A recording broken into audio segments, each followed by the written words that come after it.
Pozdravljeni v Sensinem podcastu Modra soba, prostoru modrosti, znanja, izkušenj in navdiha. Z vami sem Maja Megla. Naš nocojšnji gost pa je Iztok Ilc, prevajalec, japonolog, francist. Tako je. Posvetila se bova kulturnim kodam in da to pojasnim, kaj pod tem mislim kulturne kode. Namreč zanima nas, kako on kot japonolog v slovenski jezik prevaja neke izraze, običaje, predmete, recimo celo čustva, vrednote, iz neke druge kulture nam popolnoma tuje. In kako naj mi neke tuje kulture razumemo skozi očala na naše lastne, ker pač druge niti ne poznamo, niti nismo bili v njej vzgojeni. Ampak naj ga najprej predstavim. Iztok Ilc je najbolj ploden slovenski prevajalec japonske književnosti, ki je v slovenski jezik prelil besedila mojstrov, kot so Yukio Mishima, Natsume Soseki, Kenzaburo Oe, Shoshaku Endo, Yasunari Kawabata in druge. Med njimi je tudi 700 strani dolg roman Kronika ptiča navijalca, pisatelja Harukija Murakamija. Opus šteje 16 iz japonščine prevedenih del, med njimi sta 2 drami in ena zbirka poezije, ostalo je leposlovje. Ta opus pa dopolnjujejo prevodi iz francoščine, ki jih tudi ni malo, in sicer je zagrizel v kar 12 prevodov francoskih del, med njimi pa je tudi roman francoskega pisca Houellebecqa z naslovom Serotonin. Torej, Iztok, pozdravljen. Pozdravljena. Najprej bi, če dovoliš, eno zgodbo povedala, v bistvu zgodbo, ki sem jo sama doživela, zato da razumemo, kaj pomeni kulturni kodi oziroma ta nezmožnost razumevanja drugih kultur. Namreč bilo je v 80-ih letih smo imeli kinoteko, takrat še v okviru Jugoslavije, in dobivali filme iz Beograda. In je bila beograjska kinoteka ena najboljših, med 3 najboljše na svetu. Skratka, imeli so vse, kar si zamislil. In v kinoteki tudi neke potem retrospektive ali pa tematske projekcije. No, in po obdobjih sem hodila tja, glede na to, kjer avtor mi potegnil, in potem je bilo eno obdobje Kurosave, japonskega režiserja, ki je dobil tudi nagrade v Benetkah, v Cannesu, tudi Oskarje za življenjsko delo, ne. In on je bil prvi japonski režiser, ki je prav tako prodrl. No, in njegov osrednji igralec, najljubši, je bil Toshiro Mifune. In jaz sem hodila na vse, kar je bil Kurosawa in Toshiro Mifune, to so bile take junaške, samurajske zgodbe. In en dan pridemo tja in v kinoteki rečejo, da pač film ni podnaslovljen, ne? Pa da tudi ni Kurosawe. Ampak nekako je pa v filmu Toshiro Mifune. Sem nekaj dobro, ga bom pa pač gledala, ne, se je prečudovit. No, in sedem noter, dvorana je bila polna, vsi so prišli na Kurosawo, ne, dvorana je bila polna in film se začne. In Iztok v tistem, to je kar trajal, jaz vidim, da ne razumem nič. To pomeni, nisem razumela čustev, nisem znala razbrati čustva, ker je bilo meni to, mislim, nisem vedela, se jezi, ali je užaljen, ali kaj on izraža, skratka, iz jezika nisem razbrala nič, kar je čustvenega sveta. Potem to, kar je bila neko okolje, tudi nisem razbrala, a je to vas v sodobnem času, ali je to neka vas iz, 19. stoletja. To se pravi, niti stoletja nisem uspela razbrati. In protagonisti so bili nek moški pa ženska in nisem uspela razumeti, a je to odnos med očetom pa hčerko, ali je odnos med gejšo in njenim, ne vem kaj, mojstrom, ali je odnos med dvema ljubimcema ali zakoncema. In takrat sem bila inicirana, se mi zdi, v to, kaj pomeni kulturni kodi, ne. Ko gledaš samo neke podobe in ne razumeš popolnoma nič. Torej, ti si vstopil v to kulturo in me zanima, skratka, kako si ti vstopil v ta svet japonske kulture, ki je pač čisto drugačen od našega. Kaj te je potegnilo? Ja, moja zgodba je resnici tako malo dolgočasna, zakaj sem jo začel japonščino študirati. V resnici tukaj ni nobenega globokega razloga za to. To so bila zgodna 90-ta, takrat ni bilo zdaj nekih mank in animajev, to so bolj Primorci poznali preko italijanskih televizij, takrat ni bilo še te distribucije japonskih dobrin, ki je kasneje eksplodirala po letu 2000. Ne. Enostavno takrat je bil ta oddelek za azijske študije čisto nov. In meni se je zdelo simpatično to študirati in sem se preprosto upisal poleg francoščine, zato sem pač vedel, da bom študiral. Ne? In moj stop je bil zelo suhoparno, v bistvu skozi jezik, skozi jezikovne vaje. Ne? Takrat sem postopoma nas navajal na kakšne navade in kulturne kode. Ampak pravic povedano se jaz s tem nisem kaj dost obremenjeval. Ne? Enostavno opazuješ, seveda tudi sprašuješ in se sproti učiš. Tako da ni zdaj neke, ne vem kako ne rečem, preprosto je boljše enostavno samo gledati, kako se stvari odvijajo, kot pa nekaj se poskušati na silo naučiti in potem posnemati neke vzorce. Ne. Ampak a je bilo to tako zelo slučajno, da si vstopil v ta svet, pač japonščina, učenje japonščine, japonska kultura, a je bil kakšen tak sprožilec, nek trigger, ki te je potegnil, ker to je res zelo eksotičen korak. Pa še zahteven. Ja, pač trigger je bil ta, da sem jaz hotel študirati nekaj malo nekonvencionalnega takrat. Ne? Pač bila je neka mladostniška nečimrnost, lahko temu rečemo. Ne? Seveda Japonska je pač zelo zanimiva že sama po sebi in sem se zato pač odločil, takrat se bile pač ali študirati sinologijo ali japonologijo. Ne? In zdaj za sinologijo se nisem odločil, ker pač takrat Kitajska ni bila še tako prominentna, kot je danes. Ne? In nekako se mi je zdelo, da pa mogoče bila pa japonščina zame bolj primerna. Ampak če zdaj naredim neko revizijo, ne? Mogoče pa ne bi bilo slabo, če bi se odločil za kaj bolj mediteranskega, ne vem, kakšno arabščino ali pa turščino in mogoče bi mi po karakterju še celo bolj pasali. Ja. Ampak koliko je zahteven ta študij, mislim, jezika kot takega, ne samo književnosti in vsega, kar pritiče tudi učenju japonologije, ampak jezik, koliko je to zahtevna zadeva, se naučiti vse te pismenke, vstopiti v verjetno čisto drugo logiko? Japonščina je tukaj malo specifična, ne? Ker sam pa enako velja za ostale vzhodnoazijske jezike. Slovnica sama po sebi sploh ni zahtevna. Ne? Tako da ti dejansko zelo hitro lahko spregovoriš. Večji problem je njihov sistem pisave, ki so ga zakomplicirali po nepotrebnem, saj jaz imam tako občutek po nepotrebnem, ker poleg pismenk imajo zlagovno pisavo, ne? In zlagovno pisavo se ti najprej naučiš. Ne? Dejansko ti lahko zlagovno pisavo zapišeš vse.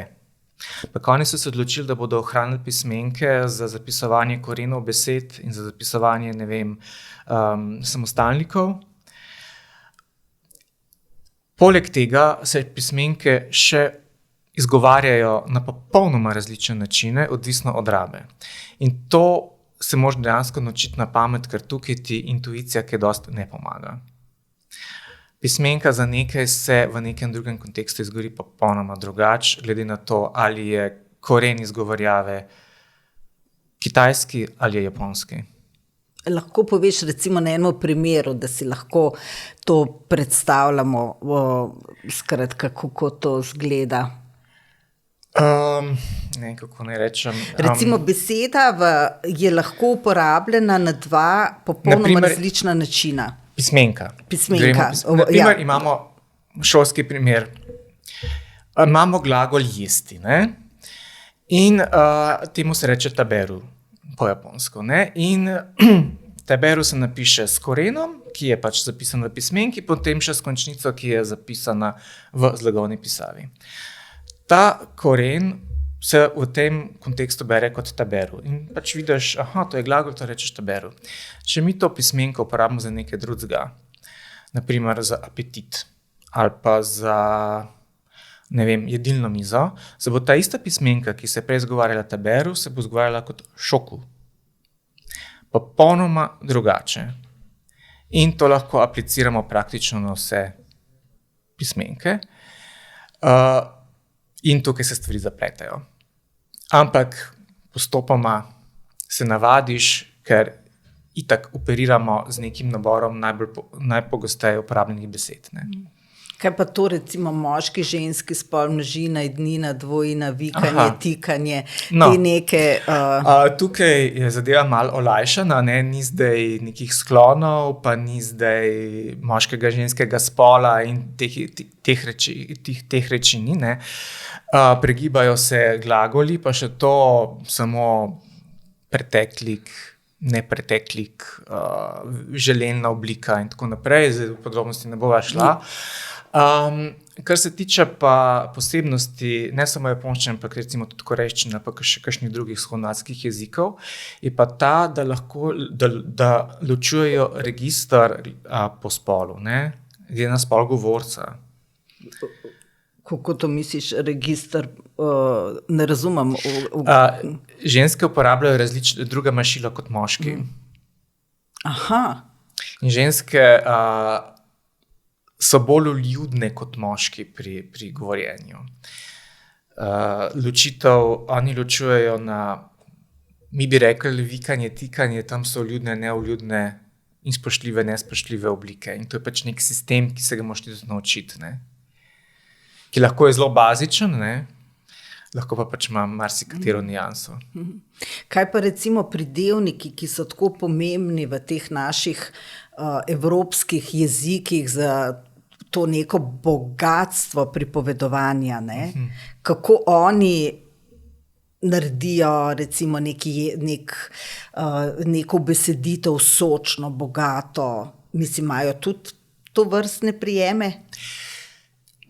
Razlika med našim, če govorijo o pridevnikih, ne, recimo, oni ločujejo med pridevniki, ki opisujejo nekaj objektivnega, ne, in pridevniki, ki opisujejo nek čustven odnos do tega, ne, oziroma neko izkušnjo s tem, ne. Če bom jaz rekel, da je vreme mrzlo, da je nekaj mrzlo, da je voda mrzla, bom rekel, da je cumetaj. Če bom pa rekel, da mene zebe, ne, da je meni mrzlo, bom pa rekel, da je samuj. Aha, to zapravo tudi tukaj je precejšno... Ja, ampak tukaj je vseeno ta nabor teh situacij vseeno malo manjši, tako da to se treba samo naučiti, ne, to je samo pač del vokabularja, ki ga moraš obvladovati.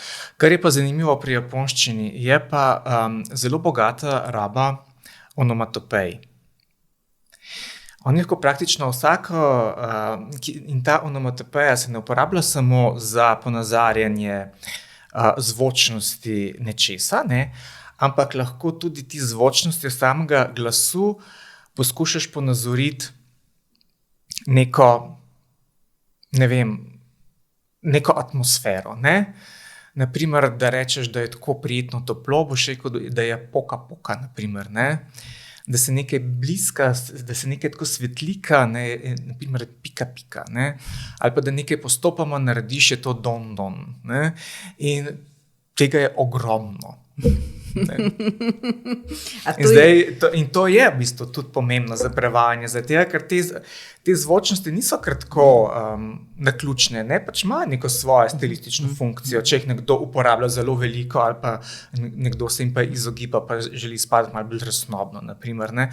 To je treba pol nekako zvočnost jezika nekako čez pripeljati, ne.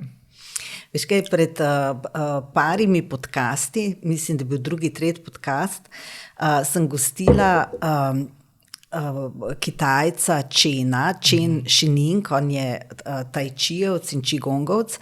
In sem ga prosila sem ga, če lahko izbere kakšne 2 reka modrosti, kakšne take njemu ljube kitajske misli, ne, in jih pove. No, in eno, ki jo je izbral, mi je bila zanimiva, zato, ker je zvenela, kot da gre za eno besedo, ki jo je povedal z različnimi melodijami in z različnimi poudarki, ampak tako zvenel je kot ena in ista beseda povedala na mnogotere načine, bil je pa nek stavek, ki je imel neko zapleteno misel.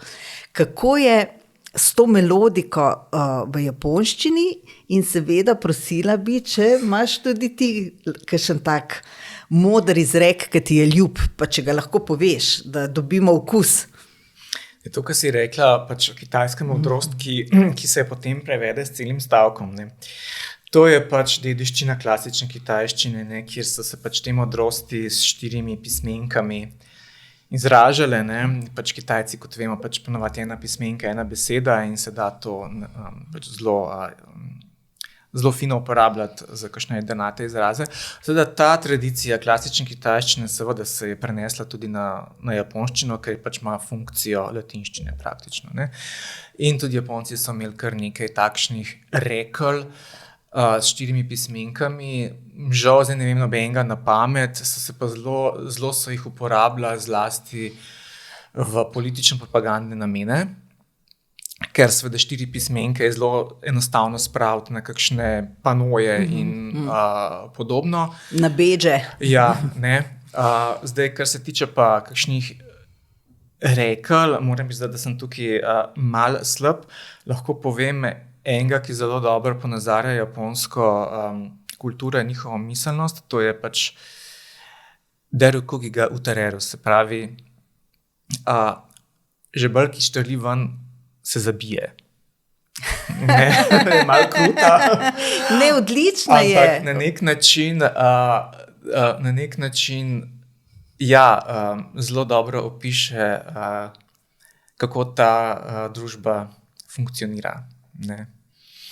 Ampak lahko bi to razumel in kot recimo, če razumeš kot posameznika, da se ga zabije v neko, da ne štrli ven, ne, da se unificira neko družbo, pol je to precej neprijetno. Če pa razumemo tako, da je neka težava, ki štrli iz naše, kako bi rekla, celostnosti in nam povzroča težave, nas dela neharmoničnega in če zabiješ ta žebo, da si zopet celovit, potem je pa to všeč. No, lahko tudi tako. No. Mi je pa všeč še en rek, ki ga pa žal ne znam z glave iz japonščine, bi mogel se pogledati doma, mi je pa zelo zabaven. Tudi opica lahko pade z drevesa.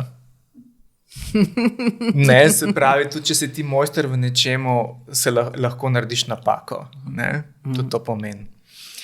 Tako da, če kdo kaj teži, da ja, pač si se zmotil, pa ne vem, pač ne znaš tega, pa onega, pa tretjega, ja, ne. Kako sproščujoče in razbremenjujoče je to, ne? Ja, ne? Isto to me je zanimalo, ko sem seveda malo brskala zdajle po japonski, križarla malo čez stvari, tako kaj me bo nekako potegnilo, da lahko kaj tudi spregovoriva, in mi je zelo pozornost pritegnil to, da je v takem porastu strip na japonskem, ne? In da prelivajo celo njihovo klasično literaturo v neke oblike stripa, zato da to približajo pač bralcem. A si se ti karkoli s tem srečeval, ko si pač prevajal ali karkoli brskal po materialih? A to pomeni, a je to specifično za recimo japonsko kulturo ali nekako bi lahko rekli, da je nek trend v porastu, da otrokom več, kako bi rekla, ni dovolj to branje, da rabijo nekaj, kar je hitreje, neko informacijo, ki jo hitreje vsrkajo, to se pravi sličice, da nimajo potrpljenja brati eno celo stran, da bojo dobili to informacijo, ki jo dobijo iz sličice. Skratka, kaj se tukaj dogaja? Ali je to specifično japonsko? Tukaj težko rečem, ker dejansko res nisem specialist za mango. Jaz se s tem nikoli nisem poglobljeno ukvarjal. Ne vem, sicer sem poskušal to brati, pa me nekako niti ni pritegnilo, ampak to pripovedovanje zgodb s sličicami ni novo. Ne? To imajo oni kar zelo dolgo tradicijo, seveda je pa v 20. stoletju izbruhnila popkultura in se je to začelo masovno tiskati. Kar se tiče pa tega, da bi, ne vem, lažje, ne vem, če je to glih japonska lastnost, da ta koncentracija branja upada. Jaz mislim, da imamo kar vsi s tem težave. Ne? Je pa res, da recimo specifika japonske mange je ta, da oni lahko tudi pisavo uporabijo kot slikovni material, ne? Se pravi, da razne te pismenke in zlogovno pisavo tako oblikuje, da je v resnici del slike. Ne? Isto kot ti prevajaš, a prevajaš iz originalov ali si pomagaš še z obstoječimi prevodi, recimo angleškimi, francoskimi, ker si tudi domač pač v francoščini? Prevajam seveda iz izvirnika, ampak imam pa zmeraj zraven za konzultacijo pač druge prevode, tiste, ki jih razumem, ne? Ker to je v resnici zelo koristno. Ne? Ker to je kot da bi imel še en slovar zraven. Ne? Se pravi, nek slovar neke praktične rabe. Ne? Ti pač pogledaš, kako je to slovar obdela, pač tak klasičen, ne? A pa gledaš, kako se nekdo znajde v konkretni situaciji. Ampak konec koncev vsak prevajalec ima v glavi svoje videnje, kako ne bi prevod izgledal. Ampak to je zelo pogosta praksa. To delamo prevajalci iz različnih jezikov, različne jezike, se konzultiramo, ne glede na to, ali je to tako oddaljen jezik kot japonščina ali pa nekaj bližjega. Ne? Tako da to sploh ni nič tacga med prevajalci. Ne? Veš, kaj me zanima, kako se zdaj tega recimo ti lotevaš? Verjetno ste tudi prevajalci zelo različni v pristopih, ampak recimo, da dobiš neko ponudbo za prevod ali pa da sam izbereš. A greš prebrati od tega avtorja več del, da dobiš nek občutek, kaj je njemu specifično, kako čuti, kako doživlja, kako preliva stvari, kako pripoveduje. Tako da ga greš pač širše prebrati, da ga začutiš, da ga potem prevajaš, oziroma kako se lotevaš tega? No? Ne vem, po potrebi. No. Težko rečem, ker jaz dejansko nimam zdaj nekega standardnega pristopa, da pa zdaj pač se sistematično lotil enega avtorja. Ponavadi se tega lotim, polk že prevajam in jaz tako sem tak zelo nesistematičen bralec in berem tisto, kar me v nekem trenutku pritegne. Ne? In če je to recimo ta avtor, ki ga takrat prevajam, sicer pa ne vem, no, mislim, se je fino pač poznati čim več, ne, že zaradi potem, če ste nekakšni razni sogovorniki, ki vprašajo v avtorju, je dobro še kaj več vedeti, da lažje umestiš delo, ki ga prevajaš, ne. Nisem pa jaz zdaj tukaj nek pifarski fanatik, da bi zdaj na veliko bral enega avtorja samo zato, ker ga prevajam. Ne. Če mi je všeč, če ne pa ne. Ampak kako se lotiš? No, kaj je recimo ključno za dober prevod? Ključno za dober prevod je predvsem, da imaš veliko časa. Ne. To je bistveno. In da si skoncentriran in da si vsaj mičkeno motiviran, da to delaš. Ne. Največja muka je delati brez motivacije. Ne. Kaj ti pač ta prevajalski kruh je tak, da ni vse odvisno od tvojih želja, pač včasih narediš po naročilu in včasih te zadeva pritegne, včasih te pa pač malo manj, tako ti treba pač se malo bolj, je treba najti to motivacijo. Druga stvar je, jaz mislim, da za dobrega književnega prevajalca je absolutno nujno, da je pač načitan in da predvsem, da je razgledan. Ne? Ker jaz sem že neštetokrat naletel na neke skrite citate, namige na nekaj, tako pač navržejo. In če ne bi tega vedel, mislim, se prevedel bi ne. Ampak, a bi res prevedel natančno tako, da bi se res zelo natančno vklopil v kontekst, je pa druga stvar, ne? Ker ti moraš vedeti, kaj je odzad za besedam. To sem videla, ja, v eni od, ne vem že, kjer je v eni od tvojih, pač od teh prevodov tvojih so bili citati na neke njihove reke, ne, ali nekako, ali neko poezijo, ne, in verjetno pač, če ne bi to poznal, odkot to prihaja, tudi ne bi... Predvsem mora biti prevajalec, ko se temu reče, mora imeti zelo našpičene antene, da prepozna, na katerih mestih slog mal drugačen, da ti vidiš, da mogoče tukaj pa gre za kaj drugega, ne. Enostavno je treba stvar začutiti, je treba imeti, ne vem, kako ne rečem, enostavno, ja. Ja, tako kot babice, ki imajo občutek, ki delajo potico, pa samo zajemajo malo moke, malo tega, malo unga, malo zmesijo, pa je odlično. Druga stvar je pa, kar sem pa že večkrat opazil, pa seveda prevajalci, ko enkrat prevedemo, potem še večkrat gremo skozi, ne? Pač to ni tako, da ti prevedeš pa oddaš, ker to ni ničemur podoben. In ti popravljaš za sabo in se ti en stavek ali pa odstavek ne sestav in ne sestav in ne sestav, ne? In pa grem še enkrat gledati v izvirnik in tam vidim, da sem naredil kapitalno napako, ne? In se mi zdaj zanimivo, kako to, da te tekst sam opozori, da si nekaj zgrešil, ne? Enostavno se zadeva ne poklop. To se mi zdelo tako malo magično, no? Ja, sem hvala reči čarovniško, ja. Ja, ampak to se mi že večkrat zgodi, kako me je tekst samo opozoril, da ena stvar tukaj res kapitalno ne štima, ne? Recimo, da sem zgrešil nikalnico, na primer, ne? Pa se zadeva ni poklopila. Kakšno malenkost pregreš, to se ti hitro zgodi, ne si pač utrujen, ne vem, zaspan, oči trpijo, pa zgrešiš kakšno črko, pa se spremeni pomen. Ali pa kakšno pismenko, pa se spremeni pomen. Ali pa kakšno potezo na pismenki, pa se spremeni pomen, ne? Ti prevajajo si tudi Murakamija, 700 strani ima tisti špeh, že v knjižnici, ko je na polici, se človek kar ustraši tako debeline, ne.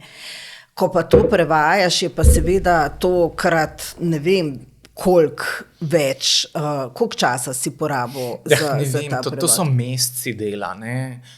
Že pri navadni knjigi traja več mesecev, da to narediš, ne. To je bilo pa res debelo, jaz ne vem, mislim, da je trajalo 1 leto, takrat, ko sem začel, pa da smo dali to v tiskno.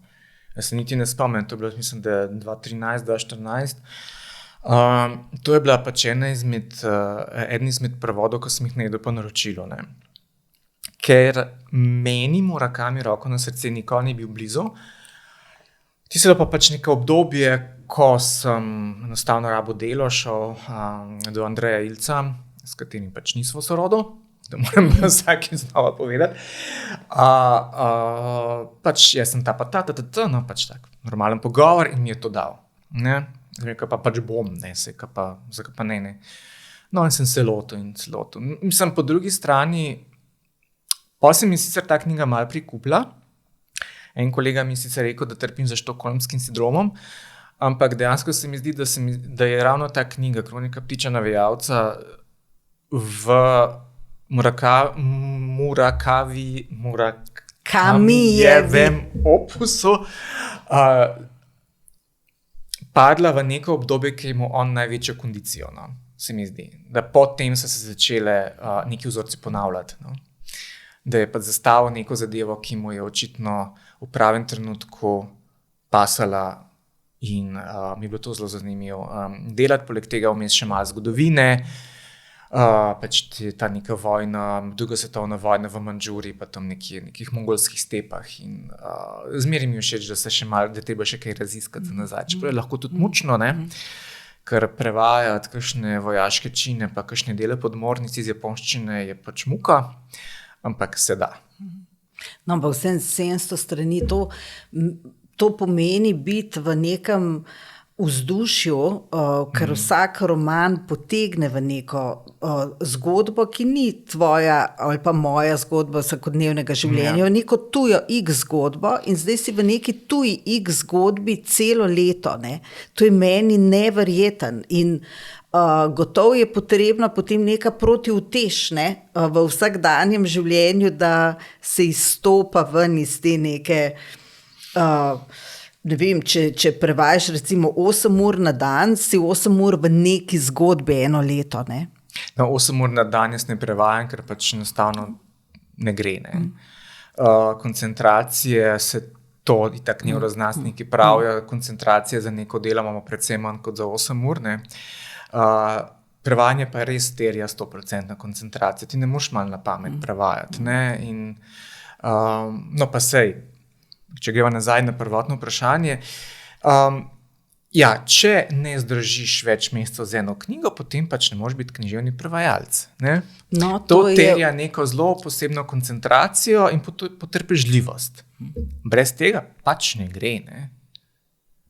Ker tudi, če delaš kratko knjigo, ti lahko to vzame potamalem 2 meseca, ne? To ne gre hitro, tukaj ne moš prehitevati, ne? Lahko hitro prevedeš, pa boš pa pač dolg časa še popravljal, ker pač tisto ni bilo zgledno narejeno, ne?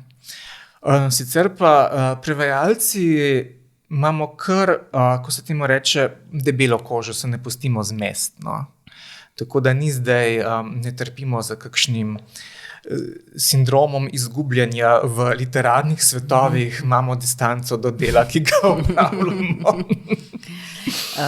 Istak enkrat sem videla na Facebooku, si objavil neko sličico z temi japonskimi lesenimi natikači, ki so imeli vsak nek svoj detajl, ki je razlikoval pač te natikače med sabo in potem si imel tako domuščen predpis zopet te pač posebnosti. Ne?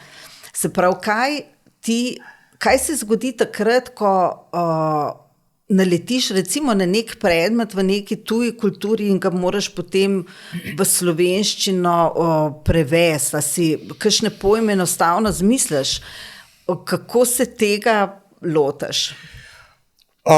Pač generaliziraš, če ne gre drugače, ne?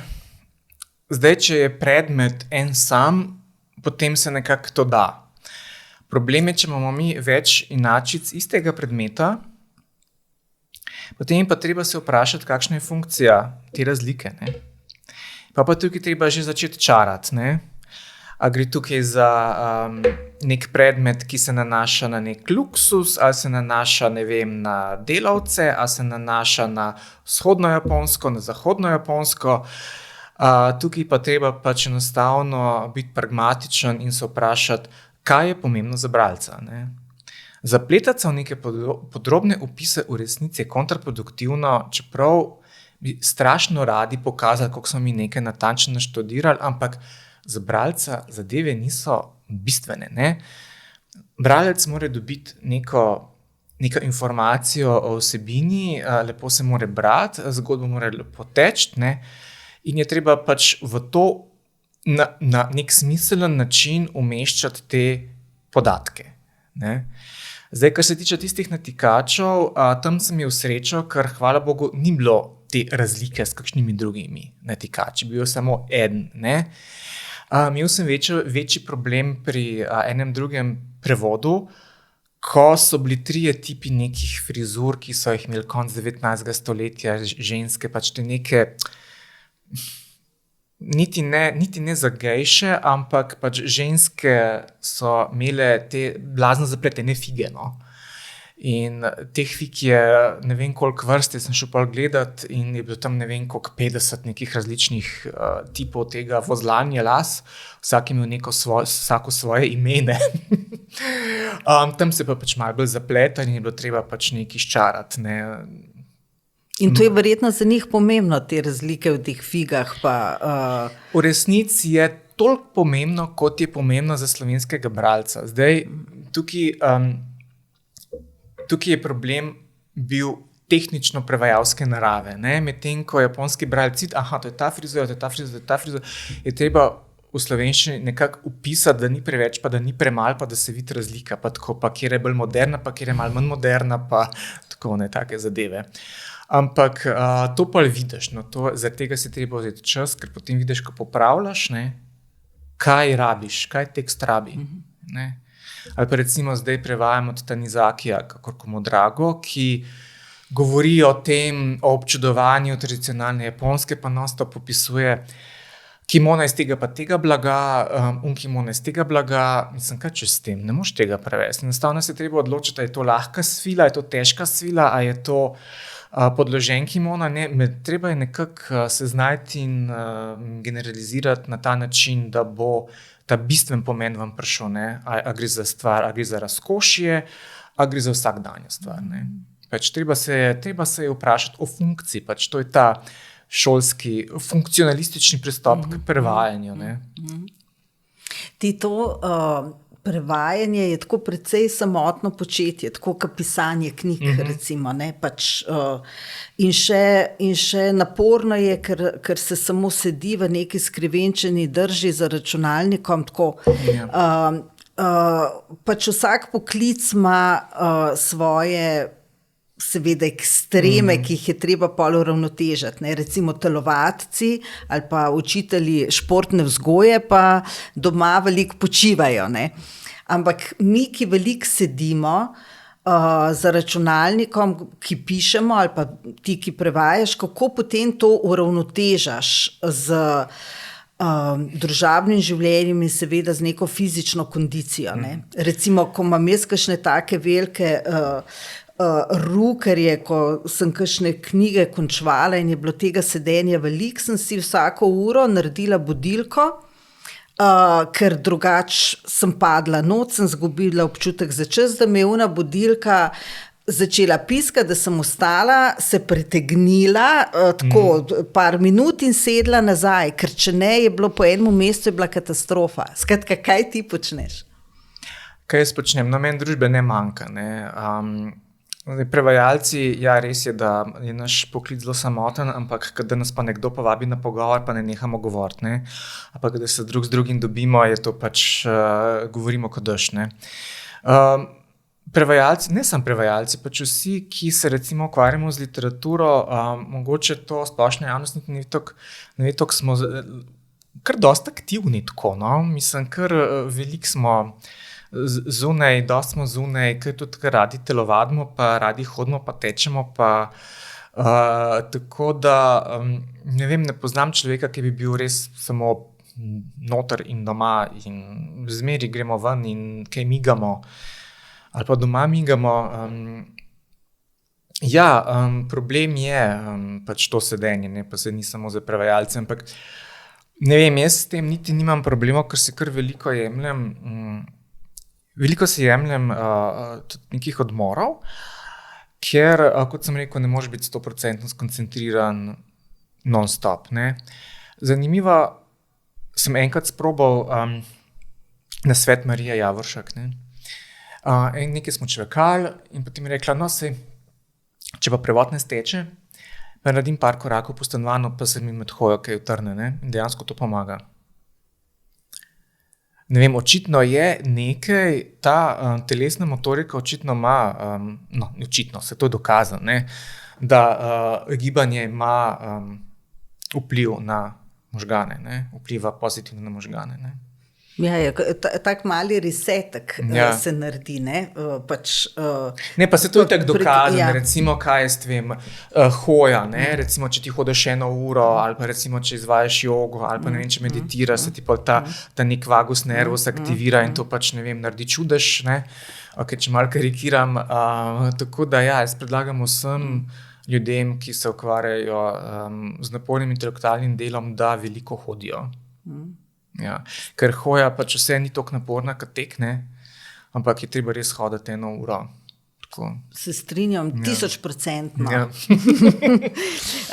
Isto, kad si bil na Japonskem kdaj? Bil, enkrat ali večkrat? Ne, bil sem 3-krat za dlje, zdaj že dolgo časa ne.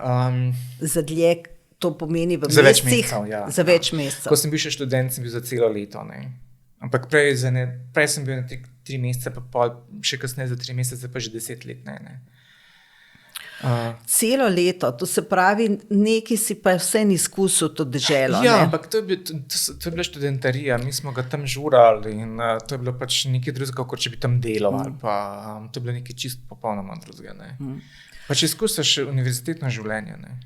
No, ampak tisto, recimo, kar si ti izkusil, japonske družbe, tudi če bi zdaj nekdo prišel, da bi naredil nek kroki o slovenski družbi, vsak od nas bi imel neko svojo zgodbo, neke svoje poudarke, zato seveda ne bova zdaj neke objektivne antropološke analize japonske družbe naredila. Ampak vse me pač zanima, kaj je tebi, kako si jo ti doživel, kaj je tebi najbolj recimo v tisti družbi v nekem pozitivnem, inspirativnem načinu zavibriral, ne? A veš, tako, ko prideš nekam in vzameš nekaj, kar je dobra praksa neke družbe, ali pa po drugi strani te stvari, ki so temnejše, ki si ves vesel, da se vrneš domov, da nimaš s tem opravka, ne? Doma, recimo. Ja. Zanimivo je, da eni zahodnjaki, mislim, se to v grozen izvesno, ampak recimo, da lepšega nimamo, se v resnici tam zelo znajdejo, se imajo zelo okej, ne.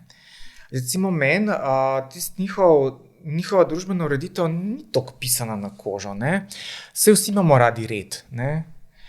Pa tudi vsi imamo radi, ne vem, da smo točni, da se spoštujejo neka osnovna pravila, ampak mogoče je, ne vem, mogoče je tam malo preveč zame, ne. Zdaj, kar se tiče pozitivnih plati, ne, recimo ta skrb za skupnost, ta skrb za skupno dobro, to zavedanje za skupno dobro, je pač nekaj definitivno dobrega, ne, in to se recimo tudi videlo zdaj v času epidemije. Oni tako že prej niso imeli problema nositi mask, ne? Ker pač ni vljudno, da ti, če si prehlajen, pač kihaš naokrog in ne nosiš maske. Ne? In to je bilo, recimo pri nas, dopovedati ljudem v glavo, da to ni zdaj, da je to dejansko za skupno dobro, je pač nemogoče. Ne? Dejansko je pač ta naš, bom rekel, mogoče je to tudi stvar nekega postsocializma, ne, da je ta individualizem še bolj preteran, kot bi bilo treba. Ne. Recimo tam tega ni. Ne. Tam se vse nekako, če se ljudje dogovorijo za skupna pravila, jih bodo pač spoštovali. Ne. Zanimivo je, da kadar ni skupnih pravil, je pa lahko popoln kaos. Ne. Pač ni neke naravne uravnilovke. Lahko povem recimo eno anekdoto. Če je za čakanje recimo na peronu narisan načrta, bodo ljudje stali na črti in čakali, da pridejo noter. Ne? Če tega ni, je pa cel kaos. Ne? Je pa to preriva, jaz iz tega prerivanja nisem nikjer na svetu še videl kot na Japonskem. Ne? Več enostavno ni nekaj, mislim, če ni to, je pa čisto nasprotje. Ne? Se pravi, rabi ali pa so navajeni na strukturo, ne? Rabijo imeti strukturo, če ne pač... Zelo se počutijo varne, če dobijo zelo natančna navodila. To se, če tega ni, so zgubljeni in tudi drugi, ki organizirajo nekaj, poskrbijo za to, da res dajo vsa navodila, da se nekdo ne bi počutil nelagodno, ker ne bi dobil kakšnega navodila. Ne? Mislim, ta skrb za druge je res neverjetna. Ne? En zelo znan japonski psihiater je poskušal to lastnost japonsko družbo nekako analizirati z nekimi metodami zahodnjaške psihiatrije oziroma psihoterapije, se ne vem, niti ni pomembno. In je to napisal zelo znano knjigo. V angleščini je, mislim, da je sploh v angleščini napisana, ampak mogoče pa angleška različica bolj znana.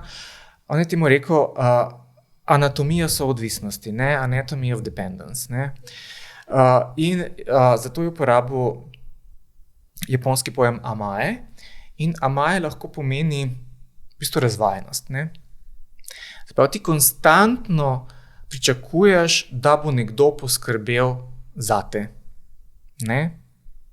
In tako ta družba deluje. Drug od drugega pričakuje, da bodo drug za drugega skrbeli. Se pravi, ti pričakuješ, da boš dobil natančna navodila. Ti veš, da moraš drugemu dati natančna navodila. Sprav se na nek način, to je bilo zelo zanimivo, pač ta razvajenost, da se dejansko ti non-stop pričakuješ, da bo nekdo zate uredil zadevo tako, da bo tebi čim bolj, bom rekel, ne lagodno, ampak čim manj stresno. In ti moraš tudi poskrbeti za drugega, da je njemu čim manj stresno. Dejansko, zvenelo bi skoraj, da recimo, meni je sicer ena Korejka, ki pač korejska družba dosti podobno funkcionira, rekla, da smo mi hladni, ker pustimo druge, da se sami znajdejo. V Evropi?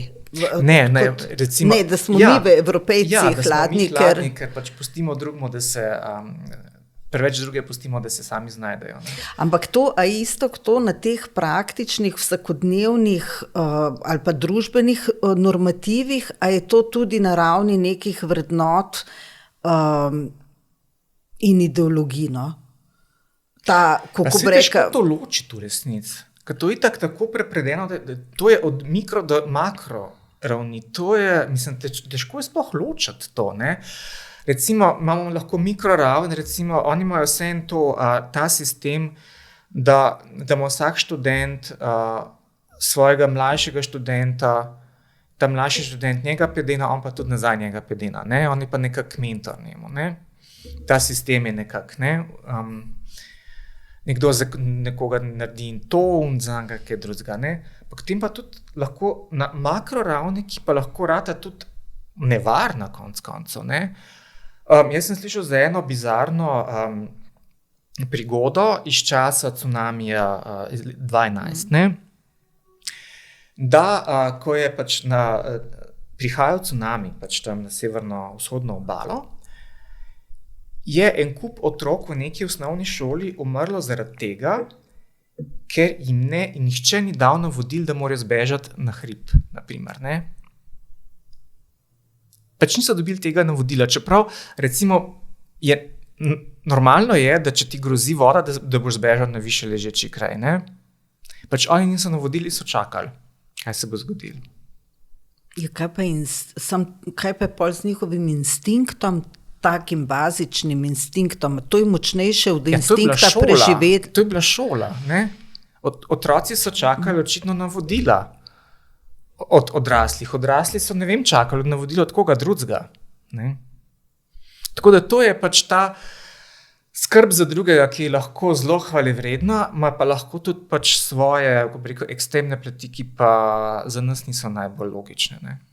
Ja, to kar je težko nekako dojeti, Ja, mislim pač, ker že instinkt preživetja narekuje, da...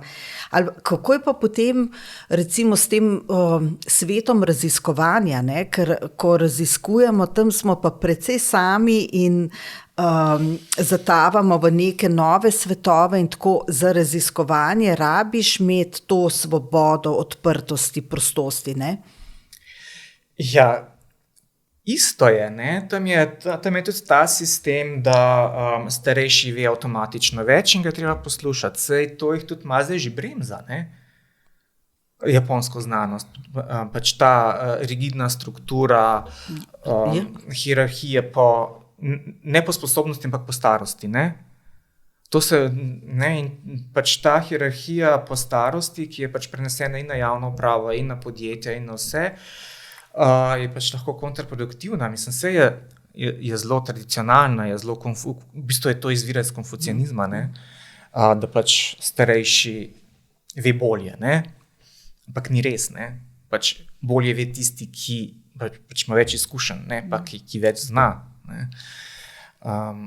Ja, to je problem, Recimo, Ker pridejo zahodnjaki tja raziskovati, imajo lahko hude travme, ker enostavno ne morejo delati tega, kar hočejo, ker morajo se podrediti neki strukturi, ki je za nas, ne samo da je kontraintuitivna, ampak je kontraproduktivna. Ne? Če ti hočeš raziskovati, pač moraš raziskovati, ne bo zdaj ti tam čakal, da ti dovolijo, da ti lahko, ne vem, vstopiš v nek proces, ki ga ti tako že obvladaš. Ne? Isto, kaj je v tej kulturi takšnega, da je tako visoka stopnja samomorilnosti, ne? Glede na to, da recimo Slovenija je tudi tukaj zelo specifična v negativnem smislu, seveda. Ne? Kaj pa tam v tisti kulturi takega, da je tolikšna tenzija, da verjetno seveda ne boš mi zdaj stresu izrokaval, ampak tako vsaj za pač nek občutek, kaj je tam takega, da ljudi v take primeže spravlja, da je tolikšna stopnja samomorilnosti? Mislim, zdaj lahko govoriva o teh negativnih plateh. Recimo, oni imajo hudo težavo z medvrstniškim nasiljem, ne? S tem ustrahovanjem, s psihološkim nasiljem. Bullyingom. Lahko je fizični bullying, lahko je psihološki. Naprimer, velik problem imajo, ko se temu reče, z izločanjem nekoga iz neke skupnosti. Ne? Pač to je nek način nasilja, da ti nekoga preprosto ne sprejmeš medse. Ker ti japonska kultura je pokupčkana, ne? Ti moraš pač v en kupček spadati. Ne? In pač ti otroci lahko so izločeni zaradi zelo bizarnih reči, naprimer, da znajo angleško bolje kot ostali. Ne? Naprimer. Se pravi, to so tiste žebu, ki ga je treba zabiti. Potem imamo težave z izgorelostjo na delovnem mestu. Ne? Potem imamo težave z grozljivo prekarnostjo med mladimi in med ženskami. Ne? Imamo težavo z grozljivo razliko med življenjskimi stroški in plačilom, ne? Sploh v prekarnih poklicih. Potem enostavno se eni ne vidijo v tej strukturi soodvisnosti, ne? Bi radi malo bolj po svoje. Ne? Ponavadi so takšni ljudje umetniki. Ali se pa izselijo, pa živijo kje po svetu in se imajo čist fino. Ne? Ja, to so tisti žeblji, ki štrlijo ven, pa jim je lahko zelo težko zaradi tega. Ne? Zelo, zelo zapleteno. Ampak kako, oziroma tako bi obrnila, ne? V Sloveniji je ta agresija, ki se ne izrazi na ven, ne to zdaj, da bom jaz tebe užgala, udarila ali karkoli, ampak da svojo jezo ali pa napetost, da sem sposobna izraziti in povedati, kaj mi je moteče. Ne? Pri Slovencih je ta medsebojna komunikacija precej problematična in se ta agresija kopiči, ne? In potem izbruhne ali kot agresija do sočloveka, ta prava fizična, ali pa kot agresijo, ki jo obrnemo proti sebi. Ne? In seveda lahko to pripelje do pač tudi samomora. Ta nemoč, ki se sprevrže v tolikšno agresijo, da pač posežemo po tem drastičnem sredstvu. Skratka, zdi se mi, da je tudi ta plat, kako ravnavamo ne samo lastna čustva, ampak tudi medčloveške odnose, da kaže, da imamo, vsaj v Sloveniji, tukaj problem in ga dejansko imamo. Ne, se vidi v medijih pa v politiki ta nemožnost spoštljive komunikacije. Kako je pa potem na Japonskem, ne? Verjetno ta del tudi igra neko vlogo, ne? Sploh, če je pač družba tako zlita, ne? V te neki soodvisnosti. Ne, pa se zavedajo teh problemov in jih tudi poskušajo odpravljati, ne? Ampak to gre pri njih zelo počasno, verjetno počasi se karkoli spreminja. Se imajo, ne vem, psihološko pomoč po šolah, ne, pa se imajo, opozarjajo na pač ta karoši, ne, pač to izgorelost oziroma smrt od izgorelosti na delovnem mestu. Poskušajo, ne, ampak...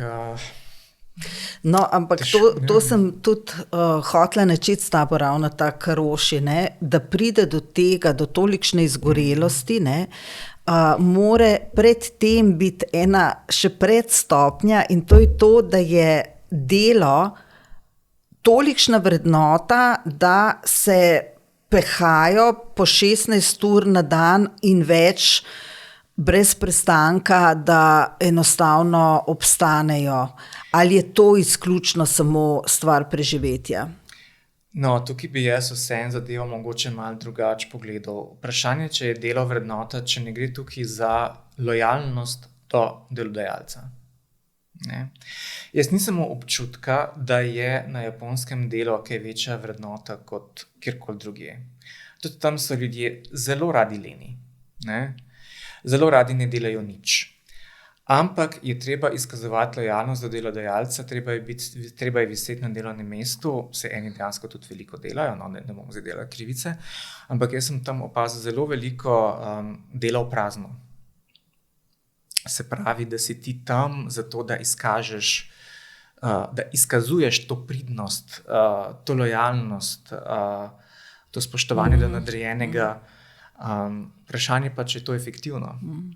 A je to mogoče potem sorodno, kot je v južnokorejski družbi, kjer je tudi izrazita in ta izgorel... Ni bistvena razlika med Južno Korejo. In sicer jaz Južne Koreje ne poznam tako dobro, ampak jaz kolikor meni se niti ne zdijo takšne razlike. No, v te predanosti do delodajalca, ki gre v te ekstreme pač. Mislim, jaz sem enkrat slučajno nekaj na televiziji, mislim, da tudi naši kanali lovijo ta mednarodni NHK, ne pač japonsko nacionalno televizijo. Nekaj je bilo o problemu izgorelosti teh risarjev animejev, ne. In je pač bila tam neka mlada ženska, ki je bila pač animatorka in je pač izgorevala, zaslužila ni pa nič, ne, ker je pač izkoriščevalska služba je bila. In potem je to pustila, ampak zanimiva je bila njena izjava. Ona mislim, da je z njo nekaj narobe. Ne? Ona ni videla problema v svojem delodajalcu, da jo on izkorišča, da mora delati cele dneve in noči za praktično zapinac. Ne? In to je bilo zanimivo. Ona je nase to krivdo navlekla. Ne? Jaz sem se počutila nesposobna. Ja, to so pa potem... Jaz sem se počutila nesposobno, ker nisem zmogla to, kakor je on zahteval od mene. Čeprav, mislim, človek lahko naredi, kakor lahko naredi. Ne? Ja, potem tukaj psihologi bi imeli marsikaj za zanimivega dodati, ne, se mi zdi. Zato, ker pač to gre potem za take tipične soodvisne psihološke strukture, ki hitro v žrtev zapadejo, ne, pač, ki so podrejeni, probleme z samopodobami in vse tak, ne, pač precej necelovit in nezdrav, recimo, psihološki sistem, no, tako mi to deluje. Kar sem jaz, recimo o tem karošju se je govorili že veliko prej, kot se pri nas o izgorelosti, ne. In jaz včasih, vedno govorim, da to, kar se na Japonskem dogaja, se bo pri nas čez desetletja ali čez 2, ne. Ker oni so dejansko ta ekstremni, v bistvu agresivni, zdaj ima skoraj že prostaški kapitalizem, dali skozi že v 70-ih in 70-ih in v 80-ih, ne. Zdaj vse te posledice prihajajo v valovih. Ne? In to se pač, vse, kar se tam dogaja pred 20 leti, se zdaj dogaja na Zahodu. Ne? To se pravi, tudi ta ekstremen prekariat, negotovost in garanje za minimalne zaslužke. Ne? Kako se pa spremenil položaj žensk? v družbi, v tem starem patriarhalnem smislu. Namreč v 90-ih letih sem bila v Londonu in smo se družili z eno francosko sicer fotografinjo, pač ki je živela v Londonu, ampak predtem je bila pa 10 let na Japonskem, ne? Fotografinja, dela je za neko agencijo in potem je zanosila s partnerjem Britancem. Zanosila in so ji pripravili nek tak vsesplošni žur v agenciji, ne? In ona je bila zelo ganjena nad tem žurom za tega njenega otroka. In je rekla, in potem jo je pretresel, ker se je pač med tem žurom izkazalo, da je to poslovilni žur. Se pravi, ni bil žur namenjen otroku, ampak je bil poslovilni žur, ker s tistim trenutkom, ko ti vstopiš v materinstvo, ne, nisi več pač player v podjetjih. Ne. No in je potem jo to zelo pretresalo in je potem pač spokala in odšla nazaj v Anglijo. Ne. Kako je zdaj v japonski kulturi, recimo s tem položajem žensk v družbi? Nekaj dosti drugače se bojim. No. Tam se te zadeve pa res zelo, zelo popolže spreminjajo. Ne. Ni zdaj, da bi, ne vem, enostavno niso še sprejeli kakšnih takih splošnih reform, da bi lahko ženske več delale in hkrati še furale materinstvo in gospodinjstvo. Ne? Ko si ti mama, si pač ti za 10 let doma. Ne? Mislim, dejansko imajo tako zelo čudno krivuljo te kariere, ne, pač kot mlada ženska delaš, nekaj dosežeš, ko zanosiš si pač doma, dokler otrok ni sposoben približno zase skrbeti in pa spet začneš, ne. To je velik problem, ker konec koncev ti tudi lep del aktivnega prebivalstva odrežeš od samostojnega zaslužka in še pol je problem, ker niso enako plačni. Mislim, ta vrzel plačna je tam zelo velika, ne. Se nekaj o tem govori tudi ta roman Mamina zapuščina, ne, govori ravno o ekonomski samostojnosti žensk v srednjih letih po ločitvi. Ne. In ravno zato, ker ne zaslužijo dovolj, je bila vlada pred nekaj leti, 10 leti, 15 leti prisiljena sprejeti prav posebne zakone, da po ločitvi ji pripada del prihrankov moža, del pokojnine moža, del pač nekega kapitala, ki ga je mož zaslužil medtem, ko je bila ona doma oziroma je delala prekarna dela. Ne. In je morala biti doma zaradi tega, ker je družba niti... Pa tudi, če ne bi bila doma, naprimer ta roman govorijo pač neki prevajalki in učiteljici tujih jezikov, ki nikoli ni dobila redne službe za polni delovni čas. Pač je ni dobila. Ne. Veš kaj, nedavno sem brala, ne spomnim se zdaj kje, ker je to bilo na spletu in pol se hitro pač zgubi sled, o tem, zopet analize, kolikšna visoka stopnja osamljenosti je v japonski družbi in se v naši tudi, ne, ampak v japonski, da je pač toliko večja in da je precejšen problem zaradi tega, ne, pač osamljenost, ljudje, ki niso v obtoku, ne, izpadejo iz tega obtoka in pač ni tolikšnih struktur socialnih, družabnih, da bi bile tolikšno vezje, da bi pač ljudje, kako bi rekla, ne pristali v nekih svojih privatnih celicah sami, brez teh vezi z ostalimi. Ne vem, jaz pa nisem dobil občutka, da imajo oni problem z osamljenostjo, ker oni imajo pa te neke civilne družbe kar veliko, ki recimo raznih krožkov in dejavnosti za različne starostne skupine. Ne vem, mogoče so osamljeni tisti, ki se ne vidijo v nobeni od teh dejavnosti, ne. Ne vem, eni so pa tudi eni pa tudi hočejo biti, da se ne osamljijo, ampak da se jih pusti pri miru, ne. Tako da bi težko rekel, da je kakšna osamljenost, kakšen tak zelo hud problem tam, kakor je prostovoljna izolacija. Ne. To je večji problem tam. Razni te hikikomori, ki se zapirajo v sobe. Ne. Pa tudi ne samo mladi, tudi, imamo tudi starejše pojave, ne, da so spet zaprti v svojo sobo in se ne prikažejo. Pa to ni bolezensko?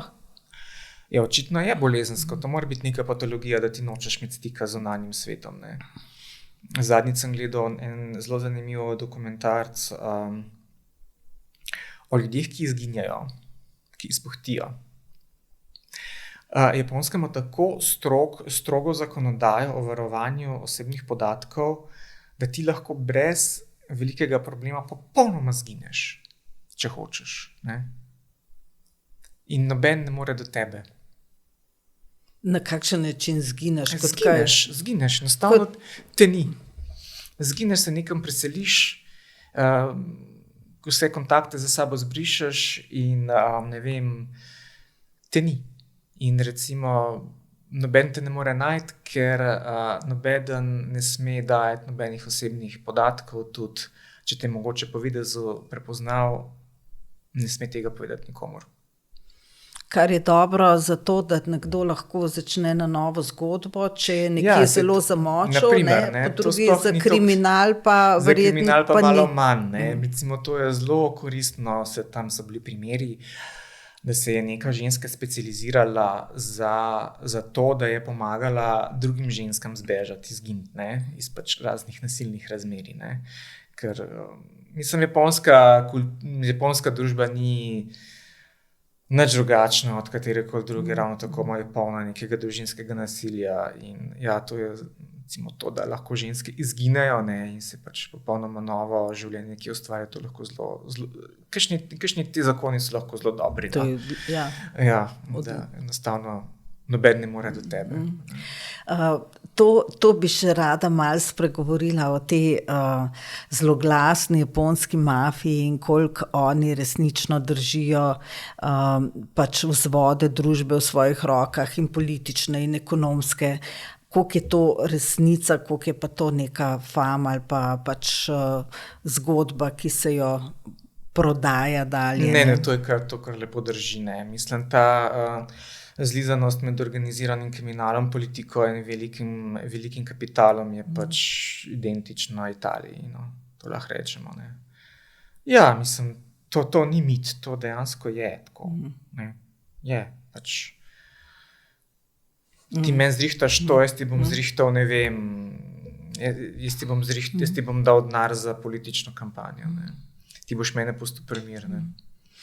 Kaj mi je bilo fascinantno, sicer je to tako čisto obrobna zgodba, ampak zanimiva mi je bila ena francoska fotografinja, se je infiltrirala med jakuze, ne, in spoprijateljila z ženskami od šefov teh klanov, ne, zato, ker je hotela jih fotografirati. Namreč te pač ženske partnerice šefov klanov so po hrbtu in pač v zgornjem delu vse potetovirane in to je neka zelo pomembna, kompleksna simbolika zaščite in noben naj ne bi smel videti teh njenih golih hrbtov. Jaz govorim pač o tej zgodbi, ki sem jo brala o tej fotografinji. In ona je potem nekako dobila to zaupanje teh žensk, da jih je fotografirala, pač te njihove tatuje in potem to objavila pač kot v knjigi. Ne.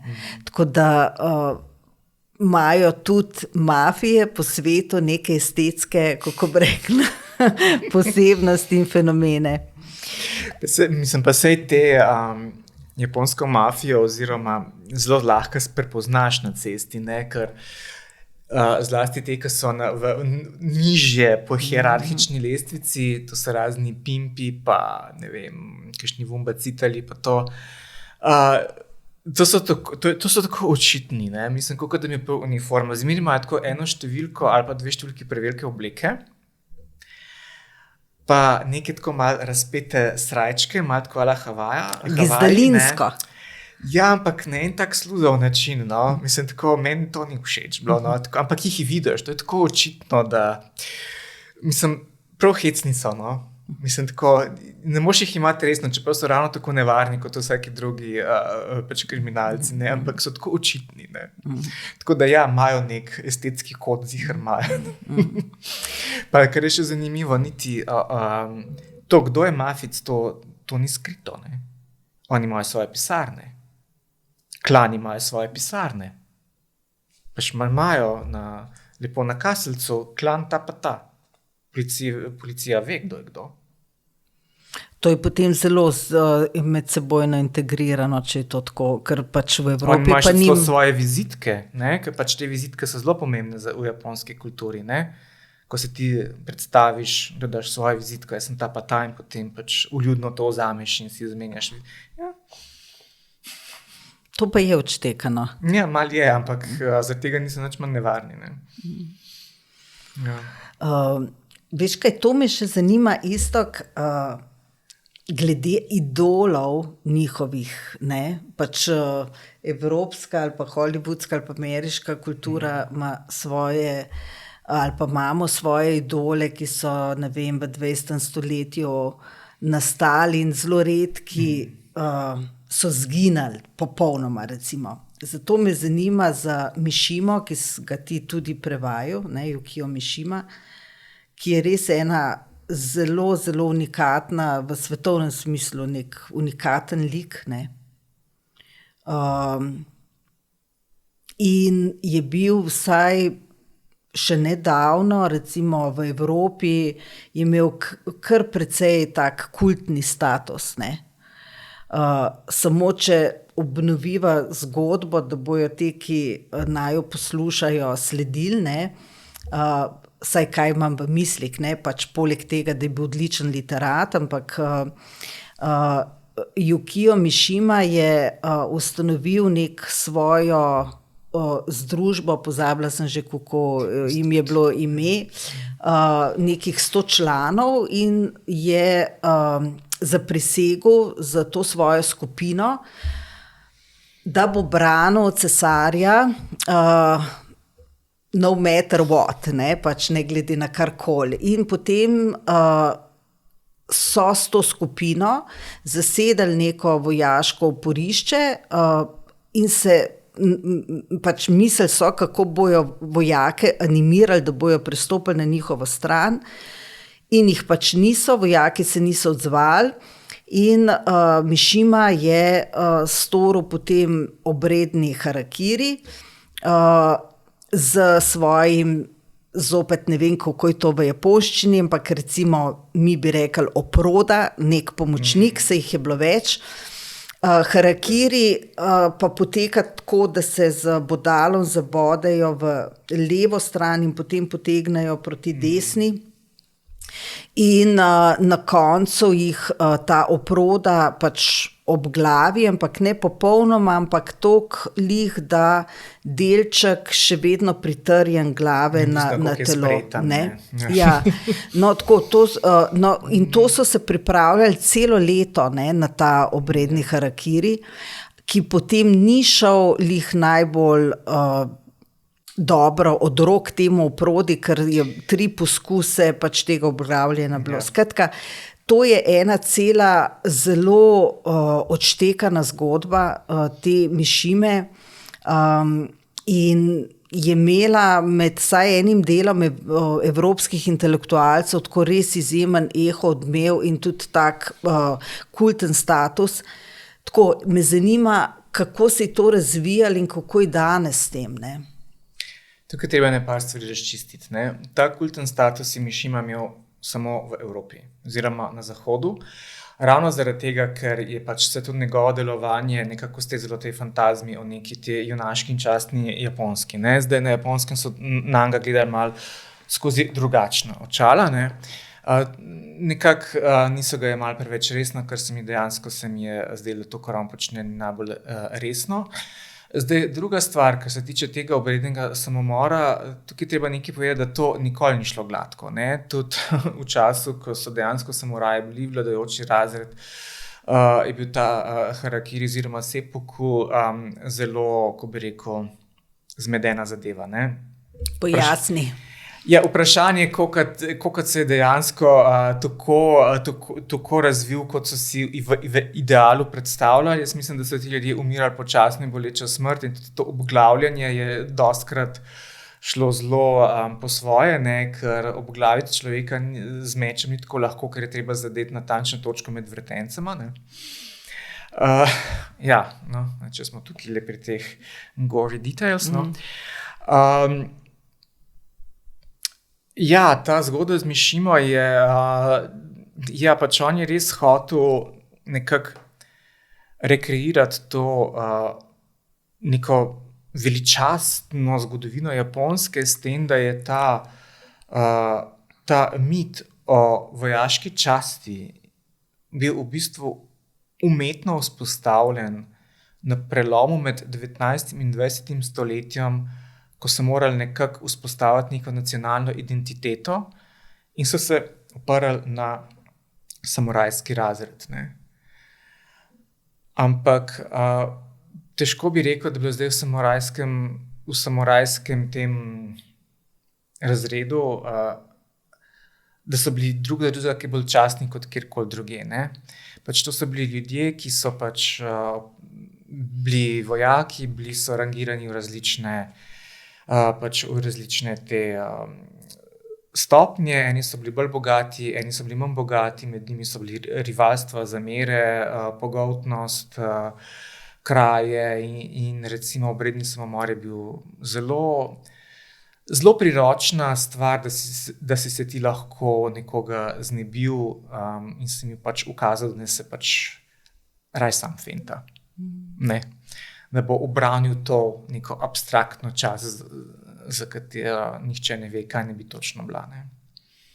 Se pravi, če sem te razumela, je bil bolj neka projekcija Evropejca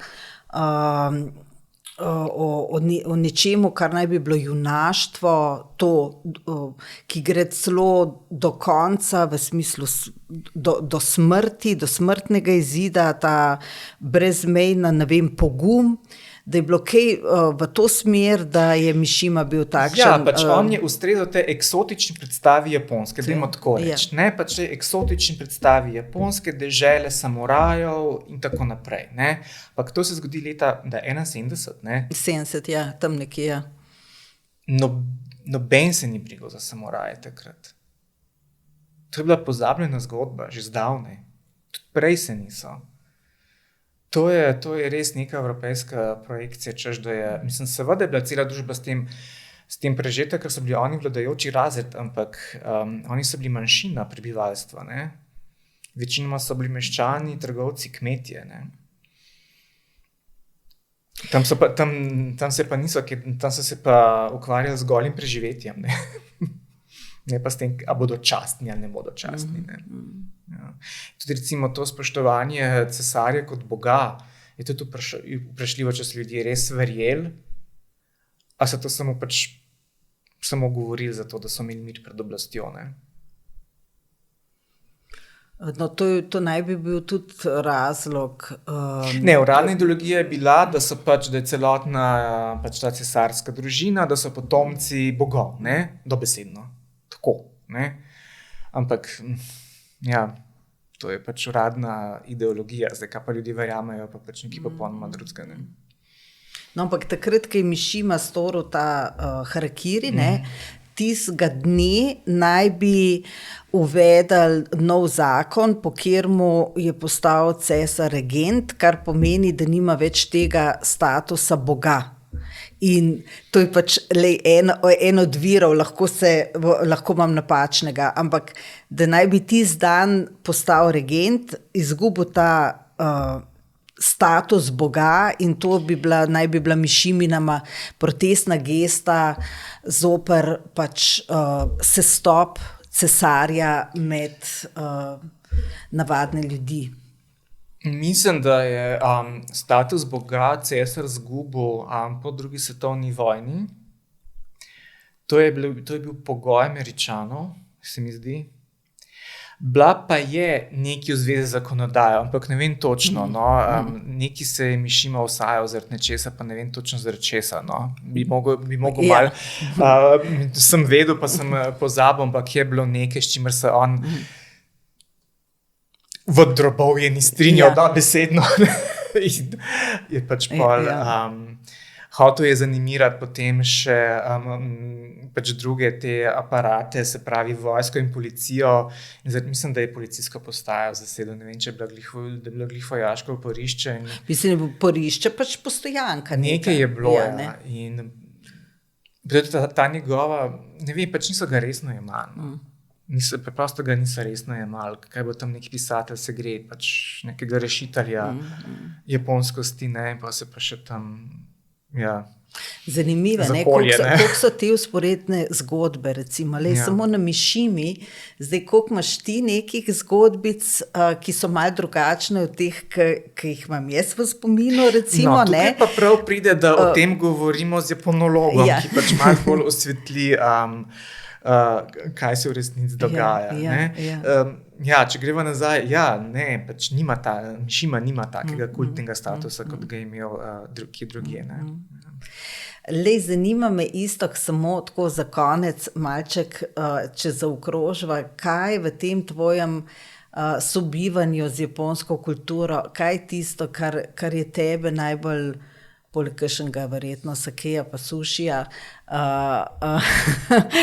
ali pa tudi ne od njihove izjemne kulinarike, ampak kaj je tebe, kako bi rekla, najbolj inspirirali, navdihnili, kaj te je v tej kulturi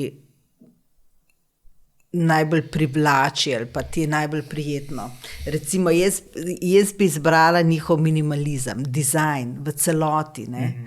Način, ta zelo in v arhitekturi in dizajn kot dizajn, ne? Se mi zdi, da je eden boljših, vsaj meni, vrhunski, fenomenalen. No, japonski minimalizem je spet eden izmed teh mitov, ki ga Japonci zelo dobro prodajo na zahod. Ne? Jaz mislim, da japonski minimalizem ne obstaja. Ne? Je pač samo minimalizem, ki ga lahko recimo tudi v slovenskih kmečkih hišah lahko vidimo. Ne? Japonska estetika ni minimalistična sama po sebi. Vse je tam najdeš vse. Ne? Zdaj, kar je mene tako najbolj pritegnilo, danes sem bral en članek o tem minimalizmu, pa to je pa moja tema za dodatni pogovor, da ne bomo se zdaj zapletali v to. Kar je recimo mene, če govori o japonski estetiki, najbolj privlači, je odnos do materiala. Ne? Se pravi, da je estetsko to, da se material stara, da ni popoln. Da, recimo, to je značilnost te najbolj, ko bi rekel, spromovirane japonske estetike, se pravi te recimo nepravilnosti, ki se dogajajo same od sebe pri recimo žganju gline ali pa recimo, ki nastanejo zaradi staranja lesa, ta neka patina, ki se jo pusti pri miru. To je spremenilo moj pogled na to, kaj je lepo, ne? V celoti. Se pravi, tudi stvari z napako ali pa nepopolnosti so v celoti. Mora biti prava napaka. Ja. Ampak to ni vse, kar na Japonskem najdemo. Na Japonskem najdemo tudi ogromno kiča. Jaz sem bil šokiran, ker sem bil prvič tam, koliko je v resnici, koliko je kakšen senzoričen napad tam dobil zaradi tega krame in kičeraja in napisov in grdosti in zadeve so brez reda nametane. In potem pa dobiš pač neko šaličko, ne? In pač v opoziciji pač vse te neke gmote, enih informacij, pa v bistvu pač una šalička deluje jako minimalistično, ne? In ravno danes sem bral en članek, zakaj pač ima ta japonski minimalizem tako famo, zaradi tega,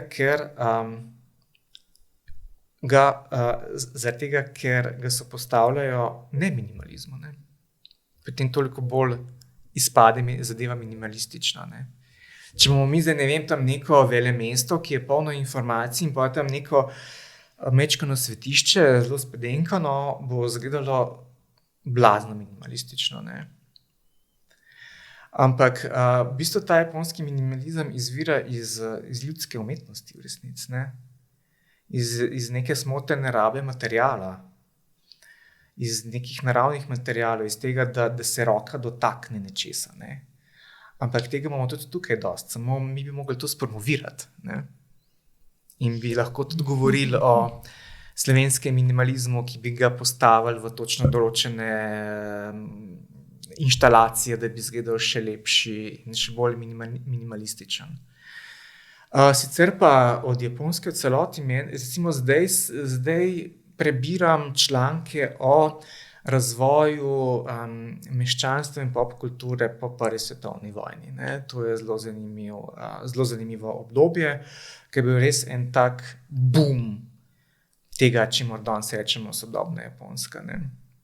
To je bil prvi res veliki val popkulture, ki se je začel v 20 letih, ne?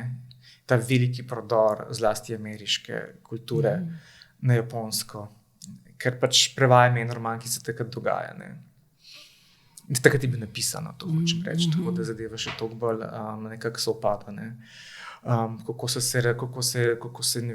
se razvila mesta v skladu, kaj s tem z razvojem kinematografov, potem komercialnih gledališč, revij, veleblagovnic, kako so ženske veliki večji meri začele delati zaradi tega, ker so rabili prodajalke, ker so rabili manekenke, ker so rabili, ne vem, igralke in tako naprej, ne.